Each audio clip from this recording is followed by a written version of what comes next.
क्या हुआ उस एस्टेरॉयड का जिसने डायनासोर को मारा था? लगभग 66 मिलियन साल पहले माउंट एवरेस्ट के साइज़ का एक एस्टेरॉयड पृथ्वी पर गिरा था, जिससे एक प्रलय हुआ जिसने 75% लिविंग थिंग को तबाह कर दिया। लेकिन हम कैसे जानते हैं कि क्या हुआ? अगर वह मीटियोराइट इतना बड़ा था तो कहाँ है? क्या हमने इसे पाया है? चलो पता करते हैं। 1834 में इंग्लिशमैन डॉक्टर गिडियन मेंटेल ने इतिहास में डायनासोर के पहले फॉसिल को अलग अलग किया। उस पल में दुनिया भर में हमें जीवों से संबंधित अधिक फॉसिल मिल रहे थे जिन्हें मानवता ने कभी नहीं देखा था। डायनासोर ये मशहूर जीव जिन्होंने युवा और बूढ़ों का ध्यान खींचा, पृथ्वी पर मनुष्यों के चलने से बहुत पहले मौजूद थे और साइज और रेंज में एक बड़ी वैरायटी थी। डायनासोर के बारे में सबसे रहस्यमयी बात यह है कि उनकी डाइवर्सिटी के बावजूद और विशाल आकार होते हुए भी उनमें से अधिकांश आज विलुप्त हो चुके हैं। पूरे ग्रह को आबाद करने वाले इतने विशालकाय जीव विलुप्त कैसे हो गए? यह सवाल था जो दुनिया भर के वैज्ञानिक कई सालों से खुद से पूछते रहे हैं। रहस्यमय क्रेटेशियस पैलियोजीन मास एक्सटिंक्शन। 90 के दशक के दौरान दुनिया भर में पेलियोंटोलॉजिस्ट और जियोलॉजिस्ट ने डायनासोर के विलुप्त होने के रहस्य को सुलझाने के लिए भारी प्रयास किए। इस समय के दौरान दुनिया के सबसे इम्पोर्टेंट फॉसिल एक्सटेंशन एरियाज में कई अभियान चलाए गए और वैज्ञानिकों को सभी डायनासोर के नमूने में एक पैटर्न मिला। डायनासोर के फॉसिल की आयु मापते समय वैज्ञानिक ने देखा कि वे इतिहास के एक विशेष क्षण में दिखाई देना बंद हो गए, जिसका मतलब है कि अधिकांश डायनासोर एक साथ मर गए।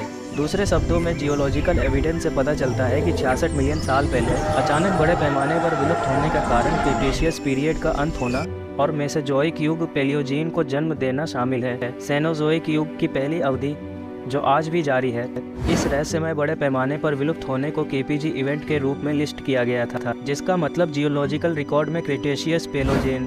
केपीजी इवेंट को तलछट की एक पतली परत द्वारा मार्क किया जाता है, जिसे केपीजी बाउंड्री कहा जाता है, जो दुनिया भर में समुद्री और स्थलीय चट्टानों में पाया जा सकता है। अजीब तरह से यह मिट्टी जो केपीजी बाउंड्री को मार्क करने वाली यह मिट्टी मेटालिक इरिडियम के असामान्य उच्च स्तर को दर्शाती है, जो अर्थ के क्रस्ट की तुलना में एस्टेरॉयड में अधिक कॉमन एलिमेंट है। एक मीटियोरॉयड जिसे खोजना मुश्किल है। 1980 में फिजिसिस्ट लुइस अल्वारेज, उनके बेटे जियोलॉजिस्ट वाल्टर अल्वारेज और सहयोगी के नेतृत्व में रिसर्चर्स के ग्रुप ने दुनिया भर में लिए गए नमूनों की खोज की।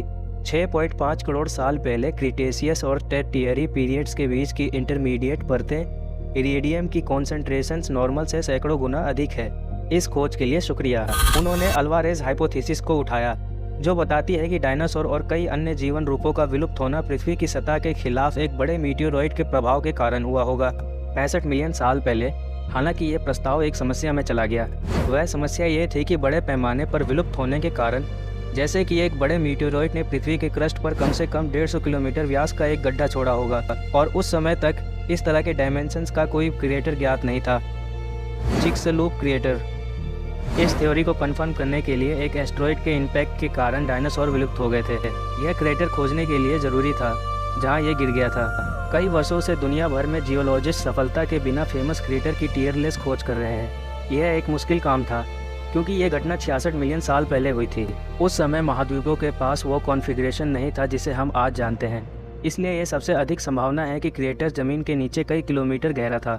एक क्रेटर कैसे खोजा जाए जिसे देखा नहीं जा सकता था? सौभाग्य से जियोलॉजिस्ट के लिए कई साल पहले एक मैक्सिकन कंपनी द्वारा दुर्घटना से क्रेटर पहले ही खोजा जा चुका था। 70 के दशक में जियोफिजिसिस्ट एंटोनियो कमार्गो और Glenn Penfield parastatal company Petroleos Mexicanos Pemex के इंजीनियरों ने तेल जमा की तलाश करते हुए मैक्सिको की खाड़ी में एक ग्रेविमेट्रिक एनोमोली का पता लगाया। इस एनोमोली की गहराई कई किलोमीटर थी और मैक्सिको की खाड़ी और युकाटन स्टेट तक फैली हुई थी।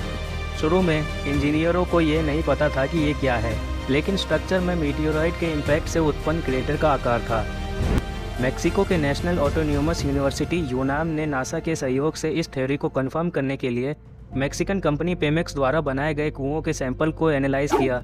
इस तरह उन्होंने 2.5 किलोमीटर से अधिक गहरे और 200 किलोमीटर से अधिक के व्यास वाले क्रेटर के डायमेंशंस को निर्धारित किया, जो आज पूरे ग्रह पर सबसे बड़ा और सबसे अच्छा प्रिजर्व्ड क्रेटर है। इस क्रेटर का सेंटर प्यूर्टो प्रोग्रेसो से कुछ किलोमीटर ईस्ट में युकाटन स्टेट के चिक्सालूप शहर के पास मौजूद है। इस वजह से क्रेटर को चिक्सालूप कहा जाता है। जब अल्वारेज रिसर्चर्स ने ये खबर सुनी तो वे इरेडियम कॉन्सेंट्रेशंस के आइसोटोप्स की स्टडी करने के लिए तुरंत वहां गए जहां क्रिएटर मौजूद था, जिसे उन्होंने बहुतायत में पाया। ये सत्यापित करते हुए कि ये क्रिएटर था जिसे हर कोई ढूंढ रहा था। यहीं पर डायनासोरों को मारने वाला मीटियोराइट गिरा था। मीटियोराइट कहाँ था? एक बार चिक्सलूप क्रेटर को ऑफिशियली मीटियोराइट के इम्पैक्ट की ओर डिक्लेयर कर दिया गया, जिसने डायनासोर को मार डाला। मीटियोराइट को खोजने के लिए केवल एक चीज़ बची थी। हालांकि ये एक पॉइंटलेस काम होगा क्योंकि ऐसा मीटियोराइट अब मौजूद नहीं है। मीटियोराइट एक छोटी सेलेस्टियल ऑब्जेक्ट है जो ग्रह की सतह को प्रभावित करती है। हालांकि इम्पैक्ट डालने से पहले इस मीटियोराइट को दो तरह से बांटा जा सकता है, एस्टेरॉइड के रूप में और या कॉमेट के रूप में। एस्टेरॉइड विशाल चट्टानें हैं जिनमें धातुओं और खनिजों की बड़ी मात्रा होती है, जबकि कॉमेट्स में चट्टानें, धातु और बर्फ होती है। शुरू में चिक्सलूप मीटियोराइट एक विशाल मेटेलिक एस्टेरॉइड से आया हो सकता है, लेकिन हाल के रीसेंट एविडेंस ने सुझाव दिया कि ये सबसे अधिक कॉमेट था। चिक्सलूप क्रेटर में किए गए मेजरमेंट के लिए धन्यवाद। ये मालूम है कि इम्पैक्ट के टर्न पर मीटियोराइट का डायमीटर 9 किलोमीटर और 11 किलोमीटर के बीच रहा होगा। हालांकि ये एक कॉमेट होता था और एक एस्टेरॉइड पर होता तो इसका कारण ये होता कि एटमॉस्फेयर के एंट्रेंस पर कॉमेट के ज़्यादातर बाहरी परतों को उनके आकार को कम करके बाहर निकाल दिया गया, जिससे इसकी अंदर की परतें खुल गई। जब पृथ्वी की सतह की कॉम्बिनेशन से जनरेटेड गर्मी इतनी अधिक थी तो इसे बनाने वाली चट्टानें और धातुएं सॉलिड स्टेट से सीधे गैस फॉर्म में बदल गई। यानी इम्पैक्ट के हाई टेम्परेचर के कारण मीटियोराइट तुरंत वेपराइज हो गया। इसके अलावा इम्पैक्ट से मिट्टी ने चट्टानों को तरल में बदल दिया, जिससे मैसिव सुनामी कई किलोमीटर ऊंचे हो गई। दूसरे शब्दों में मीटियोराइट उसी जगह पर बिखर गया जहां वो गिरा था। The effect of impacts. Meteorite के इम्पैक्ट ने ग्लोबल एनवायरनमेंट को तबाह कर दिया, पूरे ग्रह के तापमान को बढ़ा दिया और भूकंप पैदा कर दिया, जिसने दुनिया के सभी ज्वालामुखियों को एक्टिव कर दिया था। इससे विस्फोटों की एक सीरीज का कारण बना, जिसने आकाश को धूल, राख और भाप से भर दिया, जिससे हमारी पृथ्वी हजारों सालों तक अंधेरी रही। हालांकि पहले तो इंटायर प्लेनेट को इम्पैक्ट से गर्म किया गया था, लेकिन थोड़े समय बाद ये धुएं के कारण ठंडा हो गया, जिसने आकाश को ढक लिया। इस घटना ने महासागरों को जल्दी से एसिड में बदल दिया, एक इकोलॉजिकल कोलैप्स का निर्माण किया जिसने पौधों को खत्म कर दिया और फूड चेन को तोड़ दिया और पृथ्वी पर रहने वाले 75% प्रजातियों के विलुप्त होने की शुरुआत की। लेकिन आसमान में अंधेरा छा गया, पौधे फोटोसिंथेसाइज नहीं कर पाए, जिसके कारण वे विलुप्त हो गए। फिर उन पौधों को खाने वाले शाकाहारी जानवर मरने लगे और शाकाहारी जानवरों को खाने वाले शिकारी जानवर भी मर गए। जिंदा रहने में कामयाब इकलौते जानवर वो थे जो पौधे के अलावा दूसरी चीज़ों को खा सकते थे, जैसे कि जड़ें और बीज।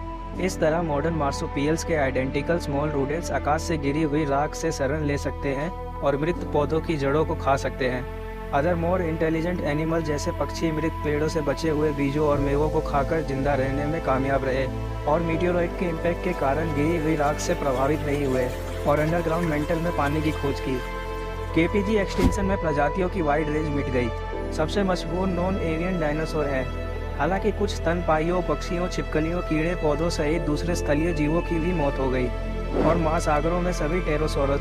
मीटियोराइट के इम्पैक्ट ने प्लेसियोसोर और मोसाउर को मिटा दिया और टेलिसेट मछली, शार्क, मोलस्क और कई प्लवक प्रजातियों को खत्म कर दिया।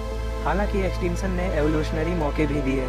एज अ रिजल्ट जानवरों और पौधों के कई ग्रुप्स ने रिमार्केबल अडॉप्शन किया, जो मुख्य रूप से उन लोगों के अचानक गायब होने के कारण हुआ जिन्होंने तब तक पृथ्वी पर डायनासोर का शासन किया था। डायनासोर के मौजूदगी के बिना छोटे स्तनधारियों ने घोड़े, व्हेल, चमगादड़, प्राइमेट जैसे नए रूपों को विकसित करते हुए डीऑर्गेनाइज्ड और खाली पारिस्थितिक निशानों के भीतर नए शेप और साइज को अपनाना शुरू कर दिया। जिंदा डायनासोर पक्षी लैंड और वाटर बर्ड थे, जो सभी मॉडर्न बर्ड स्पीसीज में विकसित हुए। तो पूछा गया कि डायनासोर का क्या हुआ, तो याद रखें कि बर्ड डायनासोर नहीं है। यह सिर्फ एक मीटियोराइट नहीं था। आज की पॉपुलर कल्चर में जो जाना जाता है उसके उलट एक थ्योरी है जिसे मल्टीपल इम्पैक्ट थ्योरी कहा जाता है, जो पॉइंट करता है कि डायनासोर का एक्सटिंक्शन होना एक मीटियोराइट के कारण नहीं था, बल्कि कई मीटियोराइट जो पूरे पृथ्वी पर गिरे थे। ये थ्योरी बताती है कि शायद क्रिटेशियस एक्सटिंक्शन होने के कारण बनने वाला कॉमेट कई टुकड़ों में टूट गया और ये टुकड़े पृथ्वी पर अलग अलग पॉइंट्स पर गिरे। उनमें से एक सिल्वर पिट क्रेटर होगा। ये ग्रेट ब्रिटेन के द्वीप के तट से दूर उत्तरी सागर में एक अंडर वाटर इम्पैक्ट क्रेटर है। ये 2002 में नियमित ऑयल एक्सप्लोरेशन के दौरान एकत्रित सेस्मिक डाटा को एनालाइज करके खोजा गया था। क्रेटर की उम्र से डेटिंग करते समय सब कुछ इंडिकेट करता है कि वह लगभग 65 मिलियन साल पहले पृथ्वी पर इम्पैक्ट डाला था। इसलिए इसकी फील्ड उस इम्पैक्ट के साथ मेल खाती है जिसने मैक्सिको के युकाटान पेनिनसुला में चिक्सलूप क्रेटर बनाया था। अगर सिल्वर पिट एक इम्पैक्ट क्रेटर है तो इसका मतलब यह हो सकता है कि पृथ्वी को कई वस्तुओं से टक्कर मिली और उस समय केवल एक ही नहीं, जैसा कि आज हो सकता है। हम जानते हैं कि विलुप्त होने और मीटियोराइट के इम्पैक्ट हुए थे और डायनासोर के विलुप्त होने का कारण थे। हम जानते हैं कि ये घटना हुई थी और फिर से होने की संभावना हो सकती है, लेकिन ऐसा है कि डायनासोर को मारने वाले मीटियोराइट जैसा एक और मीटियोराइट पृथ्वी पर वापस कब आएगा? क्या आपको लगता है कि हम अपना बचाव कर सकते हैं? यदि आप चाहते हैं कि हम इसके बारे में एक वीडियो और बनाएं, तो हमें कमेंट करके अपनी राय ज़रूर बताएं। देखने के लिए धन्यवाद।